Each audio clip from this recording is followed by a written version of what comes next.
Okay, welcome everybody. I cannot promise you that it doesn't sound awful as well when I'm going to chant, so you can mute me as well if you want. But we always do that because it gives a nice introduction, actually puts us a little bit into the mood for the meditation. Some wholesome words. Alright. This is what should be done by one who is skilled in goodness and who knows the path of peace. Let them be able and upright, straightforward and gentle in speech, humble and not conceited, contented and easily satisfied, free from duties and frugal in their ways, peaceful and calm and wise and skillful, not proud and demanding in nature. Let them not do the slightest thing that the wise would later reprove. Wishing in gladness and in safety, may all beings be happy. Whatever living beings there may be, whether they are weak or strong, omitting none, the great or the mighty, medium, short or small, the seen and the unseen, those living near and far away, those born and to be born, may all beings be happy. Let none deceive another, or despise any being in any state. Let none through anger or ill will wish harm upon another, even as a mother protects with her life her child, her only child, so with a boundless heart should one cherish all living beings, radiating kindness over the entire world, spreading upwards to the skies and downwards to the depths, outwards and unbounded, freed from hatred and ill will, whether standing or walking, seated or lying down, free from drowsiness. One should sustain this recollection. This is said to be the sublime abiding, by not holding to fixed views, the pure-hearted one, having clarity of vision, being freed from all sense desires, is not born again into this world. So. Okay. Thank you. Over to you, Venerable. Okay. Can I see the people screen, please? I have a few big Rachel now on the screen, and only a few people are small on the top. Can I change that? No, I don't hear you at all. Venerable, if you can go to your top right-hand corner. My view, I have to change my view, okay. Yes, it's your view. Gallery view. Here we go. Yes. Excellent, now I see you.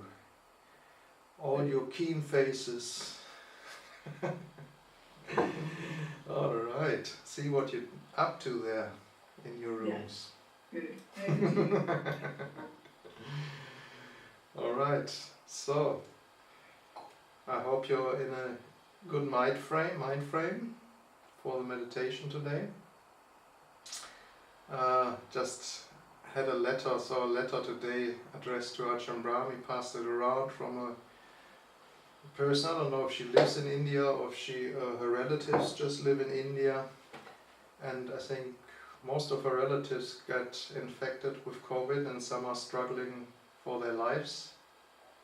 And she said something like Ajahn Brahm's talks are what keeps her from keeps her going, basically, keeps her from not falling apart. So I guess there is a lot of suffering out there that is sometimes I'm a little bit shielded from that in the monastery. Personally, I do not suffer very much. So it's good to be reminded that it's helpful for people to hear some encouraging words out there in the world from the monks, but also some things that the monks can't protect you from, and that is the suffering that life holds in store for us, and relatives being sick, relatives passing away. And one thing we have to work with in our lifetime to being able to love it, but on the other hand be able to let go again as well. This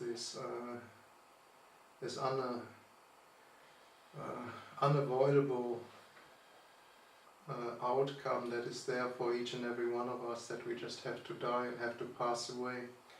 And how much effort goes into that, preventing that from happening. So be an island for yourself, the Buddha said.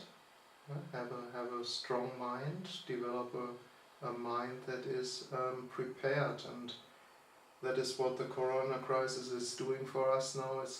It's reminding us that our Western standard that pretends to be so evolved and so almost in charge of nature, so many things we can cure, so many things we seem to be able to control. This last few things are still out of our control. Old age, sickness and death is absolutely still there for us. But the way we experience it and the way we experience the unavoidable suffering that comes with it depends on the practice we did before. And so meditation is obviously one important tool for you in your box to develop that calmness in the mind, that centeredness, that place where the thoughts cannot infringe and make us crazy. This place where we can sit back and breathe. And to develop that is, I think, one of the major gifts for people these days in the world, because with all the refuges they have in distractions, it's a very fleeting refuge when suffering really knocks on the door. So it's very important to have that space in your mind where you found happiness. Happiness that is not dependent on what is happening out there in the world. That's the happiness that you have created inside your own mind. And the stronger that is, obviously, the more you're able to help your friends, help yourself. And so it's not a selfish goal. It's a very worthwhile goal for everybody. The more collected, the more healthy our own mind is, the better we can deal with the circumstances for ourselves, but also with the people who need our help.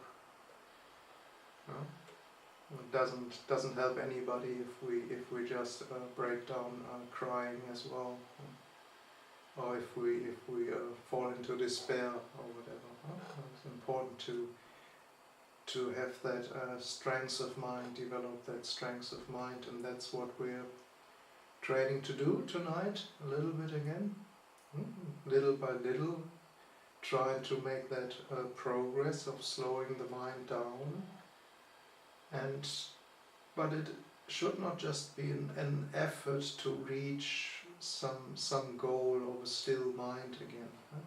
The process should be enjoyable for you. The process should be associated with something beautiful already. If the mind becomes aware that there is real beauty in this stilling down, in this calming down of the thought processes, or maybe even just having the thought processes in a realm where it's wholesome, where we see when thoughts infringe that are just not leading to anything good, not any wholesome mind states for ourselves and others. That is also a very wholesome space already that we can make more and more beautiful after a while. And if it becomes still, it becomes stiller and stiller, please try to see the beauty, just not just the bodily feelings that come up that might be a little bit unpleasant, or the sensations when they become a little bit stronger, which can be weird, also sometimes in the beginning a little bit unpleasant. If we try to watch just the beauty of having that space becoming a little bit clearer in the mind, a little bit where the suffering, most of our suffering, when it's not direct, it's thoughts. If it's not painful feelings that we have directly in the body, most of the people, when they freak out, it's the worry about something that's going to happen in the future. So if we can find a space where these worries do not intrude for a while, this creating that space in the mind where it's just safe, because we're in the moment, and we see that these thoughts are always just an illusion. They're always just a fantasy. What is going to happen in a few seconds, we don't know really. We have this illusion that we know this is going to happen actually, and tomorrow is going to rain, and we have all these forecasts and these predictions, and we think we know already what is going on, and so we don't see the confinement that brings what we try to make us safer in our mind. These thoughts, they are all created to make us feel safe, make the world be more predictable. But on the other hand, it really defines as well what we see in the world around us and the way we experience the world.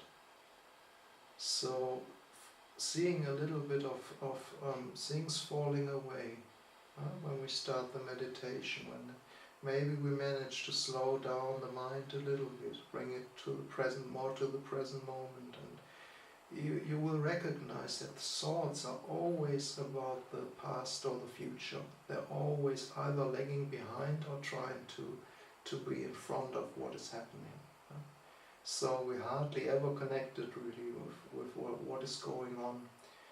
And it's such a relief to realize that there exists a world completely apart from that, completely from that fantasy that we spin in our heads the whole time.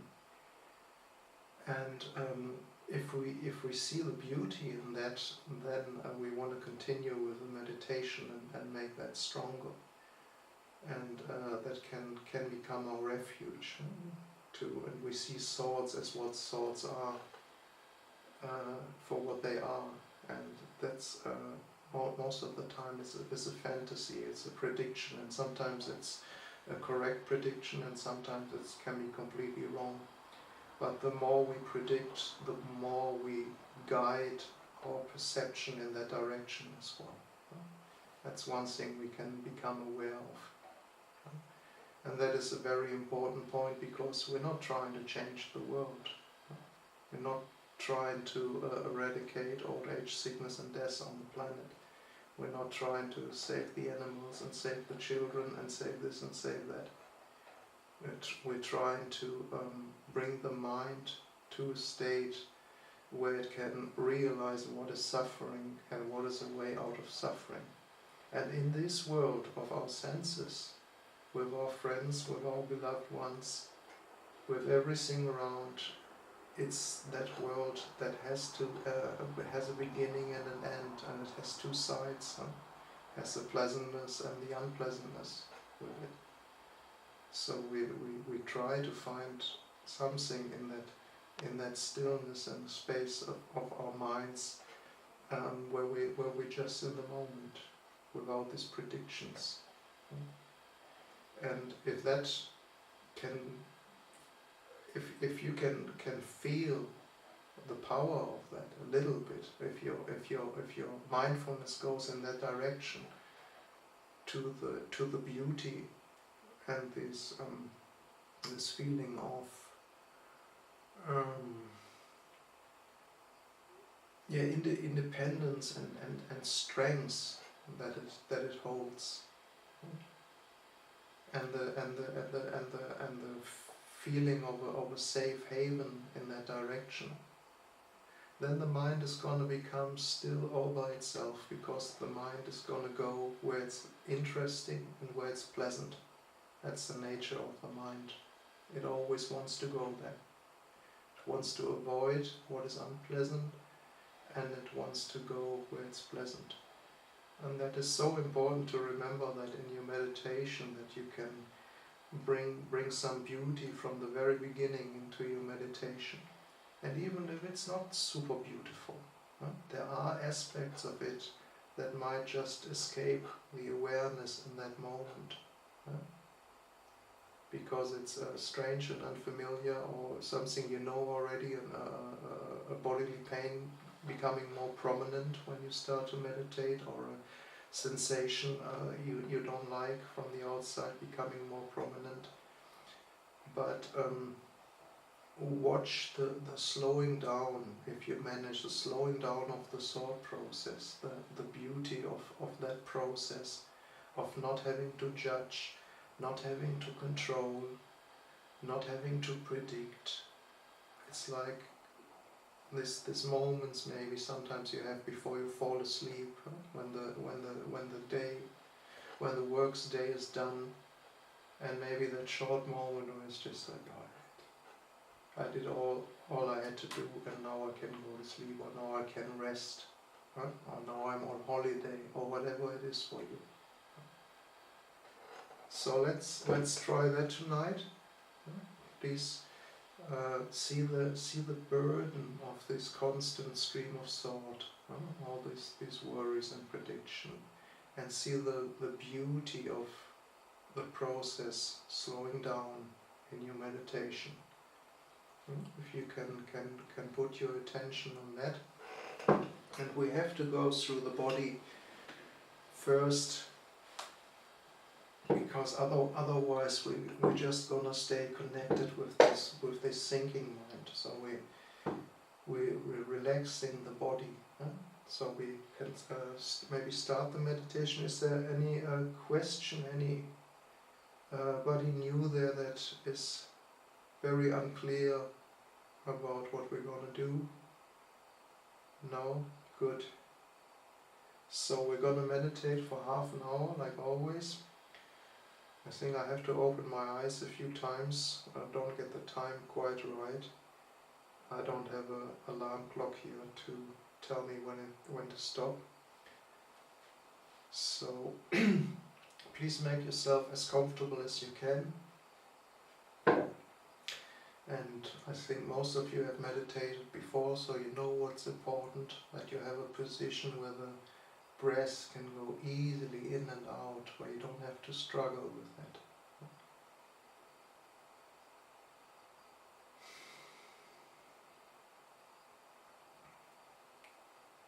And I find it helpful to take a few deep breaths and pump yourself up, and then you let the breath out, and you let your shoulders relax and your neck relax, and put your body in the right position, where whatever way you're sitting, that you know the body is as comfortable as it gets for this half an hour.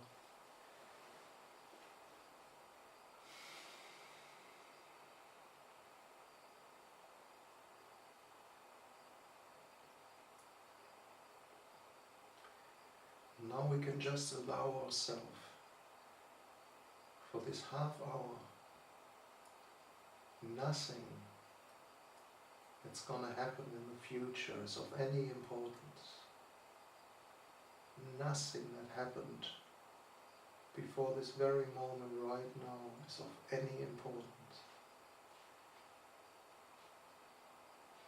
nothing during that time of our meditation is so important that we have to speculate or to interpret, to figure anything out what is going on. And just thoughts come in and we just let them get out again, just as they do, as is in nature. We don't have to grasp any of these thoughts coming in or going out. Just stay in the mind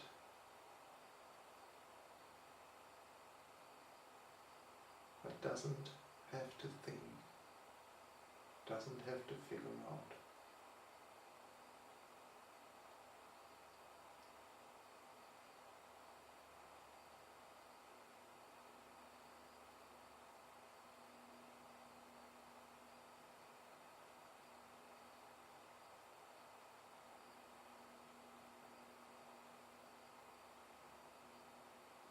It's important to make yourself as comfortable as you can in your body, because the attention is going to shift towards the body now. Once we stop thinking so much, the attention goes inwards, goes with the sensations, sounds and bodily feelings.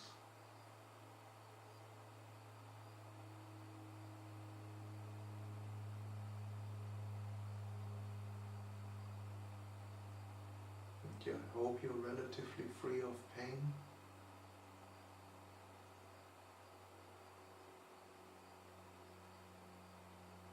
And if there is pain somewhere,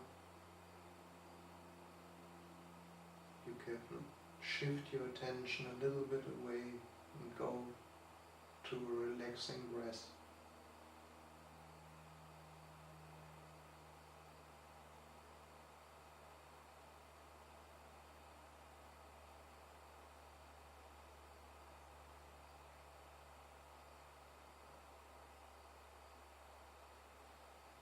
And instead of getting irritated with the pain, we know this is what the body does. It's always a little bit uncomfortable. But we're just going to send a little bit of kindness. And just this, okay, that's the way it is. It's not because it's our enemy, it's just what the body does.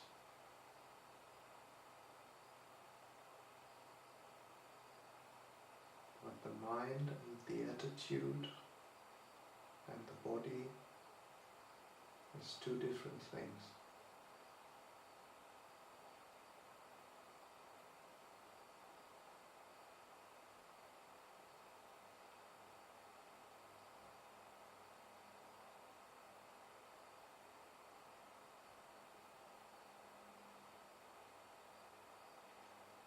Nothing is of any importance right now. Nothing to figure out.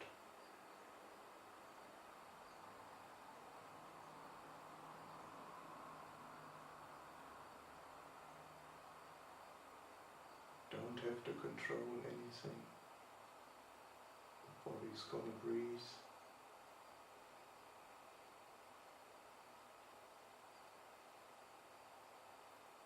And the awareness can go wherever it wants to, behind the eyes, to the sounds, into a part of the body, back to the breath. You don't hold it anywhere in particular. You just have that little bit of interest, that little bit of kindness, and that little bit of appreciation. Not having to do. Not having to manipulate, to control. Just as if a big burden is removed, something that is always demanding something.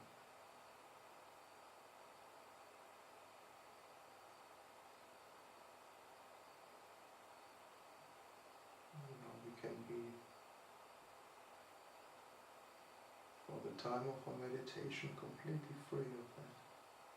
Nobody in the background demanding anything. Whatever happens, happens.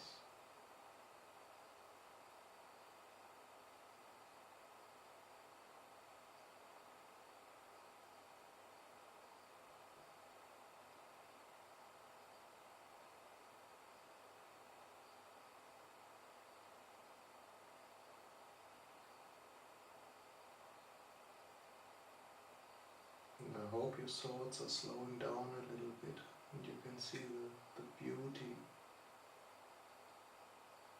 and the weight that these thoughts have on our minds the whole time. But also they don't have to be there, or they don't have to be that important the whole time. They're thoughts, nothing more. Coming and going, same as feelings. Same as our other perceptions, smell and hearing, taste and touches, coming and going. Thoughts is just one little aspect of it. We make it very, very important.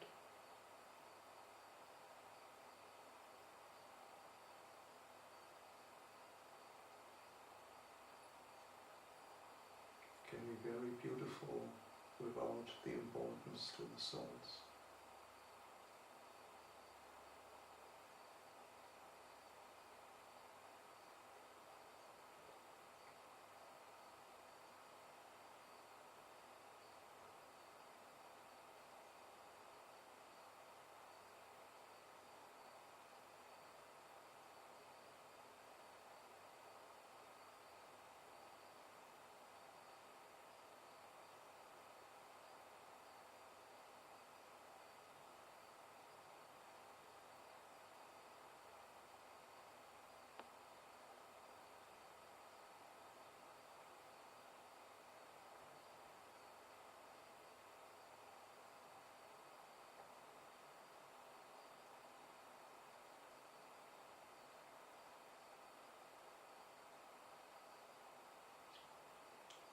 Nothing to achieve, nothing to control.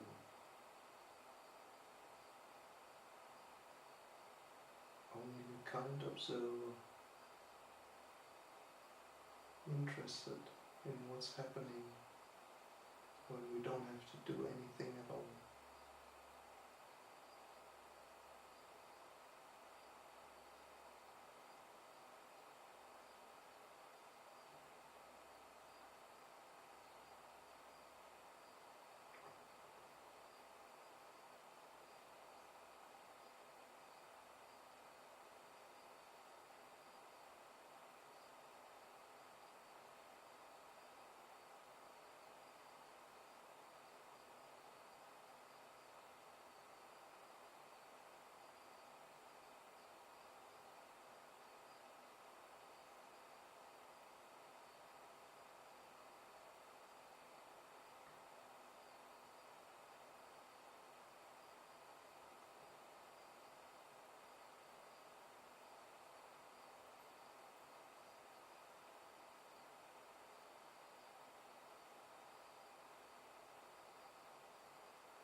times. And after the third ring, please open your eyes and we end the meditation for tonight.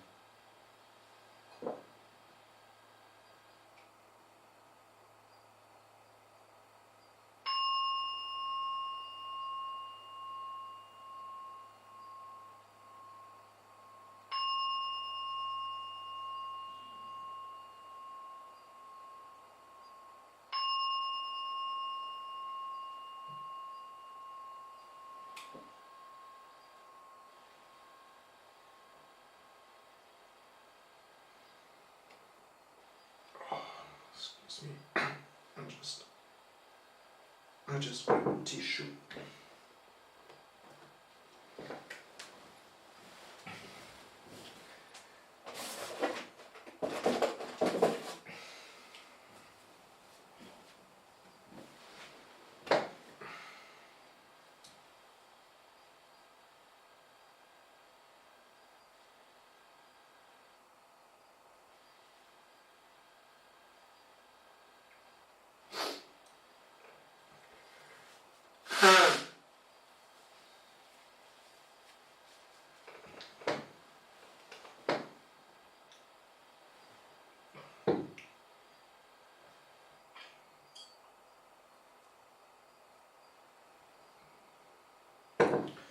Alright, welcome back.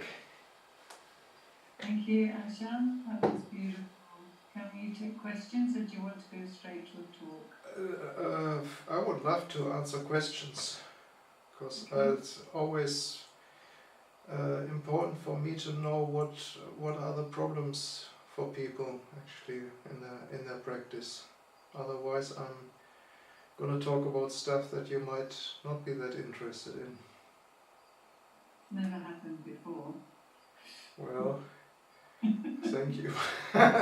Probably not everybody agrees with you, but I would like to ask a question then, if that's okay. Sure. And you started off by saying that you said be an island. Is that what you said? That's what the Buddha said actually, yes, that's what I said as well. Be an island for yourself, yes. Can you tell us more about in what way and how to do that? In a modern society where we're all very interdependent? You remember I mentioned that last time, for example, the Metta Sutta. Huh? When we read the Metta Sutta,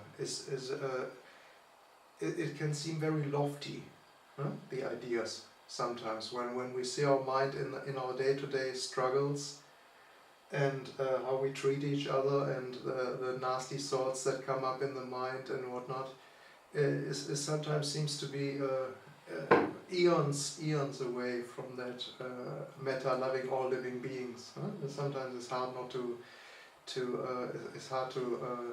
like your husband or your wife or your children or whatever. And so in the meditation, obviously we always go that step beyond. We go to that place that we cannot live in our day-to-day life all the time. It's like we look a little bit beyond the limitations that we have in our day-to-day life, where we lose our mindfulness and we have to interact with people and be spontaneous and with all the difficulties. You know what I'm talking about. So the same is the idea with the island for me. At first, it's just this. What does it even mean? Huh? If it's just that vague concept in our mind, is the Buddha said that I should do that. So some people, they think they have to push other people away. I shouldn't be. That's the first thing that usually comes to Westerners. I shouldn't be attached. I shouldn't love him or her so much. Shouldn't love my children so much. That's all attachment, and that's all going to make me and other people suffer. And so we bring another concept into it and haven't understood what the Buddha means, and then it can become very unwholesome in itself again. So the island, I hope that you, the way we started the meditation today and the meditation progress, and I try to progress the meditation with you, was this becoming aware of the burden that thoughts can have on the mind, and feeling that sense of relief coming up in the mind when the thought process slows down. Huh? And that is that gets hopefully stronger and stronger in your meditation if you put your awareness there. If you see your mind beforehand, and when you were struggling with maybe thoughts about something that is going to happen in the future, or you think is going to happen in the future, or thoughts about yourself being inadequate, or I don't know what people think. Actually, all the craziness that goes on in the world, in people's minds, sometimes is baffling. My own mind is crazy enough, but some people, they can be so brutal in their own minds with themselves and others. I don't do that for a long time anymore. So sometimes I just don't get it. Huh? This having at first that island should be something that is attractive. This is incredibly attractive to you. Huh? There is a taste of freedom there. There is a taste of not having to do things. There's a sense of belonging,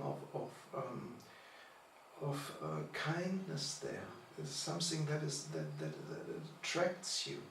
Huh? To build that island in your mind. I mean, I told you, the tendency of the mind is that we can't escape that.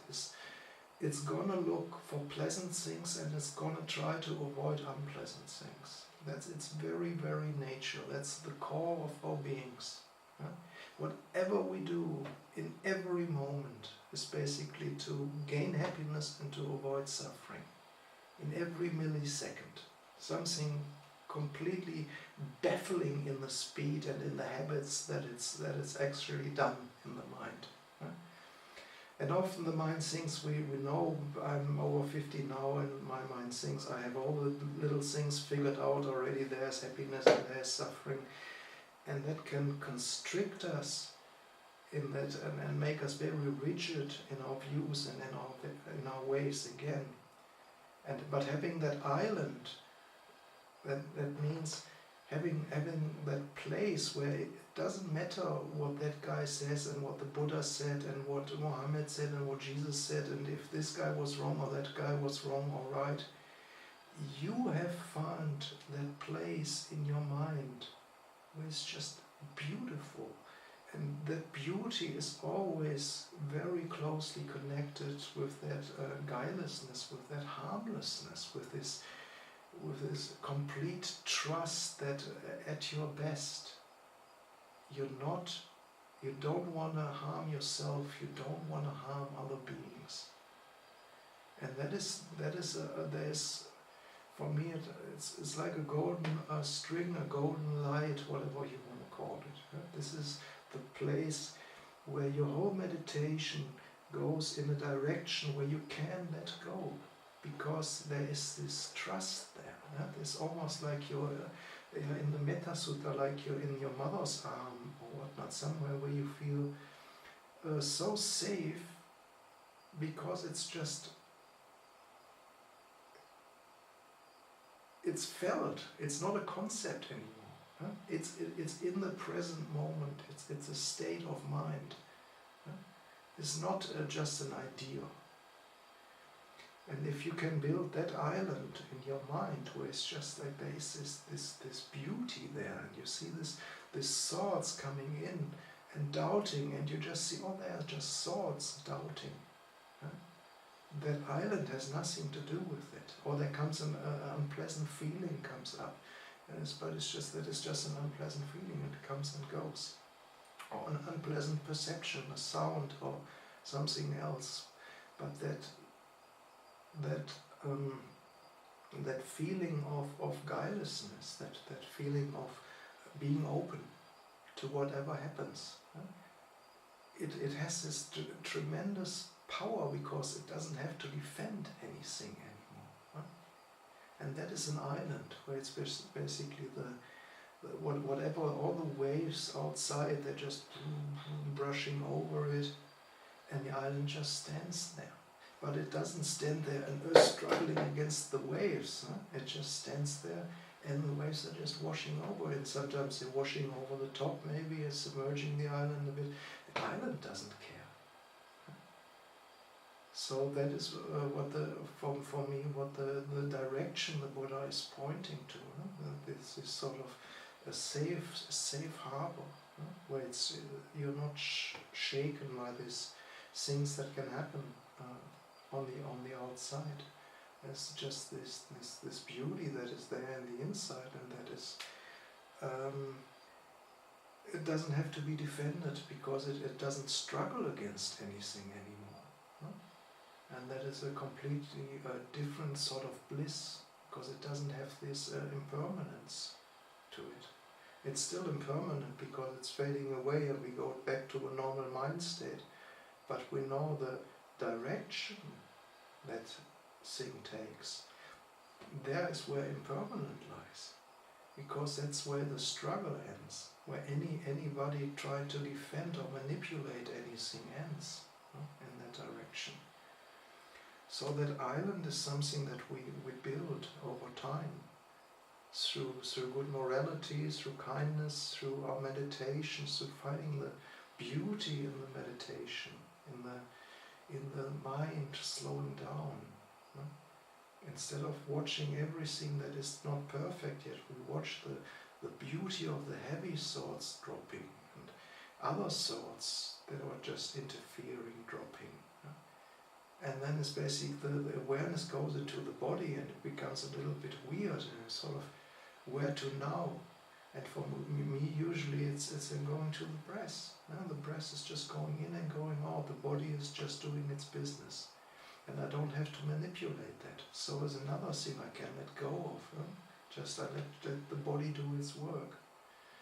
And the process, the watcher, that attitude is the only importance.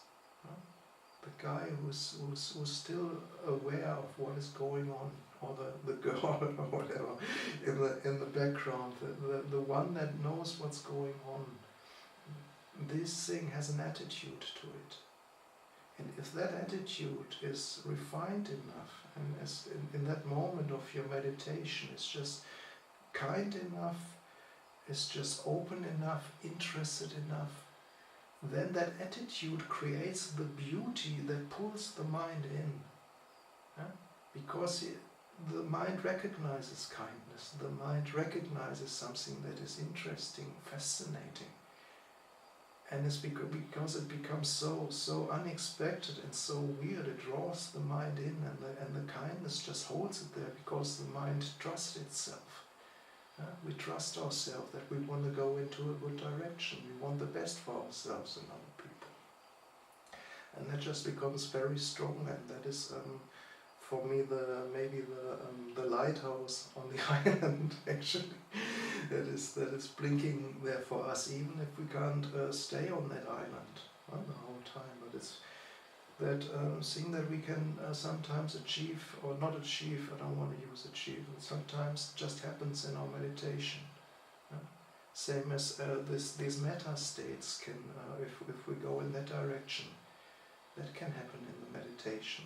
Even if in our day-to-day life we're so far away from it, in the meditation, when we put the effort in, and if we guide the mind in a kind way towards something that makes us feel that, because we have all this wish of being loved and to love, and to have that spread out over the entire world.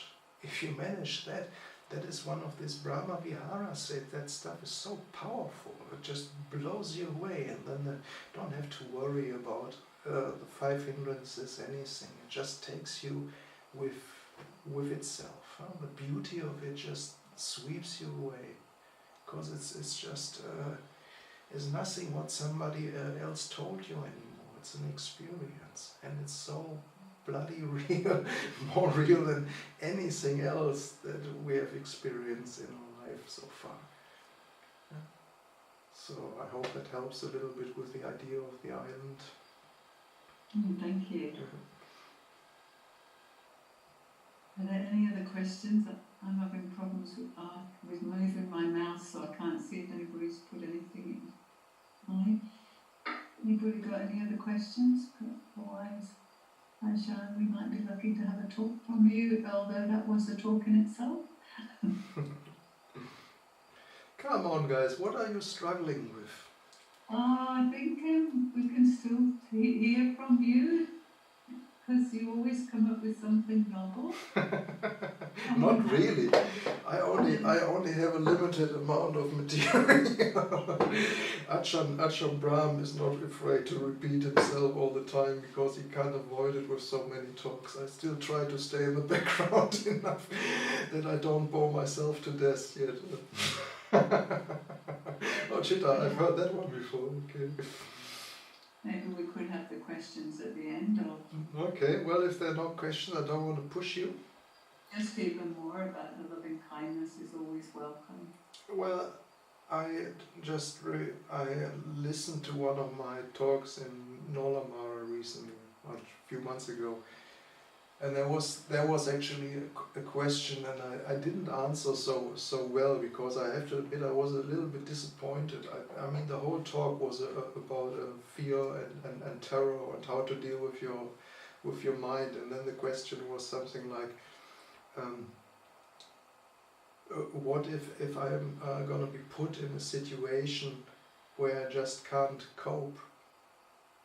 And I thought, well, I think what I said was basically, what is going to happen if you can't cope? You're going to explode. So that wasn't particularly sensitive, actually, because I thought, man, I just talked the whole time about the thought process in the mind, how we take thoughts so important and for granted that they cloud our reality. I try to distinguish between thoughts that are maybe good to pack your lunch and take some water when you go into a desert hike or whatnot, things that make sense to prepare and use thoughts skillfully, and I try to distinguish between thoughts. How far do we let that go with the thoughts? How much stuff do we put in our backpack because there might be something on that trip that is going to happen to us. So having the clarity in our own minds to see this thought is sort of helpful. I have to set my alarm clock maybe or I have to be aware at 6:45 I'm supposed to be here, otherwise I'm going to miss out on you guys giving the talk. So I had to give that a few thoughts to make that happen, that I don't forget. And that makes sense, otherwise you would be so lucky if I wasn't here. But what am I going to talk about? Are people going to like what I talk about? Is it even important talking to people? Who do you think you are actually sitting there and trying to teach other people? This sort of thoughts would have been less helpful, in my opinion. What is that good for? I didn't ask to sit here. Ajahn Brahm asked me this morning if I can do the Armadale group, so that was it for me actually. He asked me, and then I usually do it because Ajahn Brahm doesn't ask for much, and it's my turn, so fair enough. And then that makes a lot of sense to me. Basically, with some things we have to think about, and some things we have to control. Other things come into our mind just to torture us. They're not helpful. Yeah, I mean, with that lady in India now, with their what is the actual suffering? So when you really sit with your relative when they're dying, you even then you just usually imagine what they're going through. Are you really that connected to hold their hand and feel what they're going through? Or are you just living another fantasy? What is happening to them? What if they die? What if I can't cope when they die? What happens to this and this person when they die? And it's all speculation, speculation, speculation. And some of that stuff might be helpful because you need to organize some things when a person dies. But a lot of stuff is just torture. Torture, and is good for nothing. So if we have found the place where the mind sees more clearly, this is helpful, thank you mind, this is unhelpful, mind, don't bother. this is just it's just gonna drive us nuts. It's just we're gonna go crazy with that. And in that moment when the question came up, what's gonna happen when I have to perform or whatnot and I can't cope? Why have you not listened to me? And because I try to explain exactly that thought is gonna be the problem. In that moment when you stand in front of 10,000 people who listen to you giving a talk or whatnot, only that thought, people might not like me, I might say something stupid, this might happen, that might happen, then I have a problem if I believe those thoughts. I can't cope. That is a thought. And then you have the problem. The feeling, I try to explain the feeling of fear. There's nothing wrong with that. I told the story about the spots on my lungs and that feeling of fear because of the thought, or maybe lung cancer. And I remember that so well that I know fear. I know the feeling of fear. And it starts in the lower region of your abdomen. And it pushes up and it's sort of, whew. But in that moment was just, fear. And I gave it some interest actually, because I had experienced it before. And instead of, fear and what is going to happen and whatnot, just this, pay attention to the feeling of fear, and it became something incredibly warm and beautiful. And that is such surprising stuff. When we deal with our emotions in a different way and not in the usual way. Or with thoughts, people think, I can't meditate, just think too much and it's never going to stop.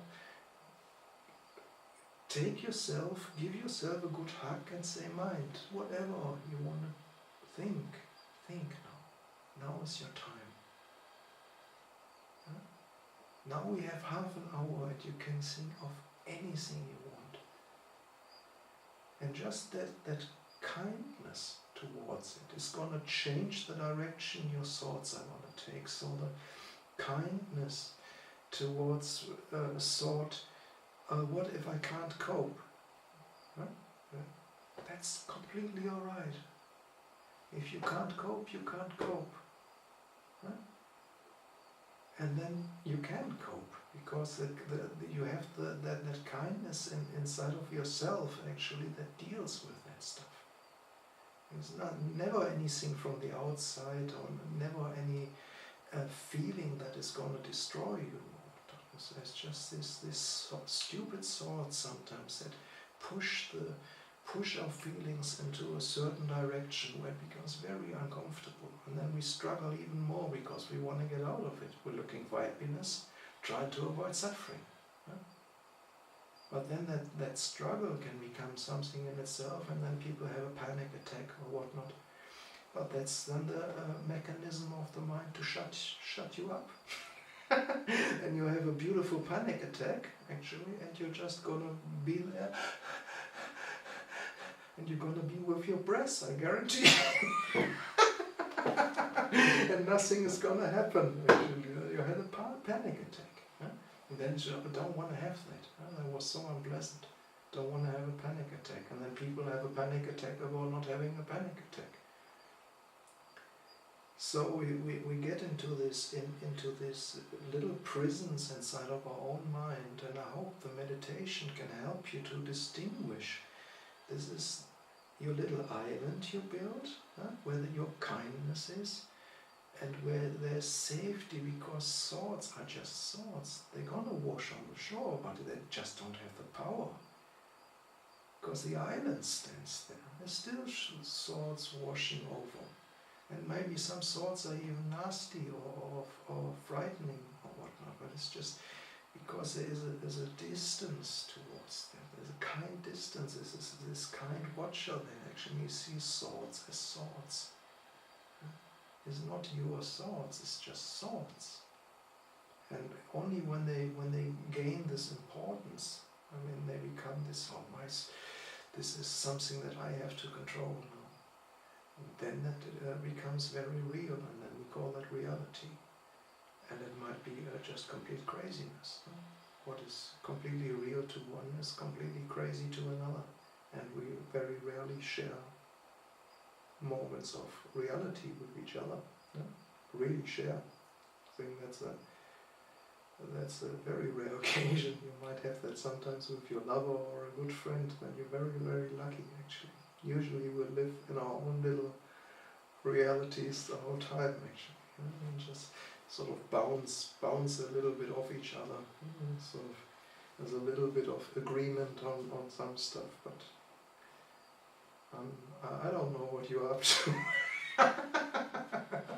That's why I asked, what are your problems? What is going on in your heads? What are you struggling with? So I have still no clue. I just can tell you that if you manage to find some beauty in that coming towards a stiller place, coming towards if you feel thoughts as something heavy in that moment, where it's just heavy and the release of heaviness, where you just see, I don't have to carry that around with me the whole time. It's just now for that time, and if you are happy with half an hour meditation, fair enough. For some of you might struggle with the time. I remember in the monastery in the beginning, especially in Thailand, these incredible long meditation sessions, 2 hours and 3 hours and whatnot, and it's just the mind goes on the defensive, or at least my mind went on the defensive already. 3 hours sitting, and so the whole meditation was tainted through that one of the hindrances already, the not wanting. And half an hour in a busy mind can easily create this sort of, I don't have time for that, and it's going to be boring, and I don't know what. So I try to tell people, give yourself 5 minutes. See what the mind says to 5 minutes. If you can, and you have to be very honest with yourself, obviously. It's basically mind, what do you think about 5 minutes where we don't have to do anything? If the mind sees any beauty there, go for it. If that still seems too long, go for 1 minute. Mind, what do you think about 1 minute where we don't have to worry about anything? Where we can just sit, breathe, and don't have to think about what's going to happen in the future and what's happened in the past. 1 minute, how does it feel, mind? What do you say to that? 1 minute of no responsibility, of nothing to achieve, nothing to gain, nobody to judge. Just watching for 1 minute what is going on. And then usually people say, yeah, 1 minute, and they can go for it. And I sometimes did that myself. And the interesting thing is then 1 minute becomes 2 minutes and 5 minutes and half an hour and an hour and whatnot, because the mind was from the very beginning It was treated nicely. It was interested in what was going on. So it was never boring, and it was never in that defensive position of, oh, I should meditate, no, I shouldn't think, no, I shouldn't do this, I shouldn't do that. It was from the very beginning, it was sort of like a friend or your lover in your arm and watching the sunset or whatnot. You didn't want to go anywhere. It was just exactly where you wanted to be from the very beginning. And so if half an hour feels uncomfortable, go for shorter time periods. Just be your friend in your meditation. It has to be something that is experienced. If it's just a concept, it's just going to be just another religion, just another belief burdening you down. If it doesn't feel like something is dropping off, it's going to be worthless. If it doesn't feel lighter, if it doesn't feel safe, it's just another concept, and then you call that Buddhism, and you take the 3 refuges and the 5 precepts, and you're still as miserable as ever before. It's just something else you have to do again. It's just, oh, and I stepped on an ant, and I shouldn't kill animals anymore. It was just an insect. I can't go fishing anymore. But I went fishing for so long, I killed so many fishes. How much bad karma did I create? and people worry about that for a few years actually. It's all not gonna help very much. Seeing the beauty in harmlessness, that is something that helps immediately. Seeing that nobody likes to be harmed, and the mind remembers this and has a feeling to that. And that is very powerful, not to harm people. Even that sometimes is then overshadowed by our own desire and our own stupidity and lack of mindfulness. But that's something to go back to. Every strong feeling inside that we had is something that pulls us back. Why do we remember our loving moments with somebody? Why is that so powerful? Why people always want that back? Or the mother-child thing or whatnot, that protected, feeling protected by somebody. Want to go back to that. And just very powerful emotions, very strong, but also there's wholesomeness behind that. There's a giving aspect to it, and there's a kindness aspect to it. So that's where in the realm where we feel safe as beings, as sentient beings. And we don't have to ask anybody about that. It's just we feel our way into the thing. Instead of just having new concepts in our heads, how we should be and what we should do and what the Buddha said, and what the monks said, what Ajahn said, what Cittapalo said is completely unimportant. You feel your own way into this mind where you just feel welcome, where just burdens just dropping off. And that happens in your mind as a human being if you treat yourself kindly. It's just happening.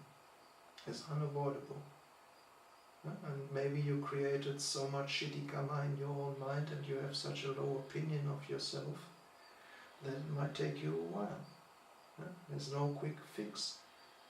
But you can start every second again, every millisecond.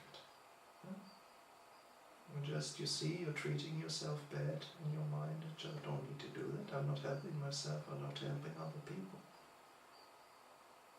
If I treat myself kindly, I'm creating a space where I can breathe, where I can let other people breathe, where I become less needy.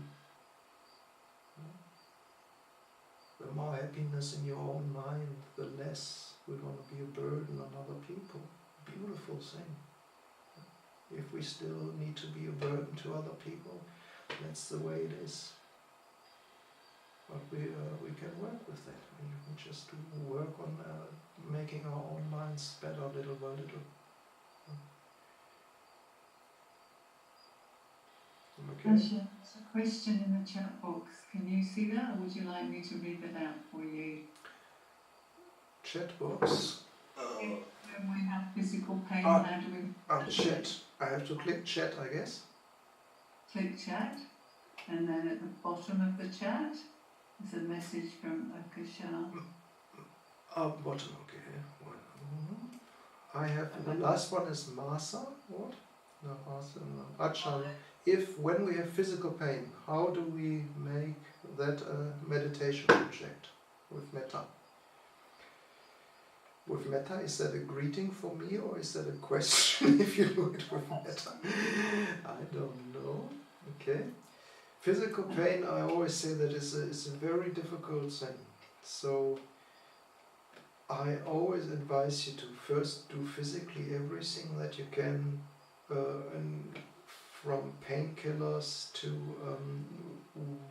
acupuncture, whatever helps you on a physician's level with the pain, and also making your body as comfortable as you can in the meditation. You go for that. So that's part of your kindness, actually, that we're so lucky to live in the country here where we get good medical support, so we have painkillers and all that stuff. Don't be afraid of going a little bit drowsy. I would not. A little bit of kindness and drowsiness is preferable to misery and aggression. So go for the if you need them, go for the painkillers. Go for the positions that are most comfortable, and then because we get more in contact with the body when we slow the mind down. That is unavoidable. If we want to let go, we let go through the body. So the body becomes always more prominent in the beginning, and then if we manage to let go, actually the body can. The sensations of the body can also fade away again. But I don't know a path that goes not through the body first, where you can just basically click and let go. I haven't seen that one yet. So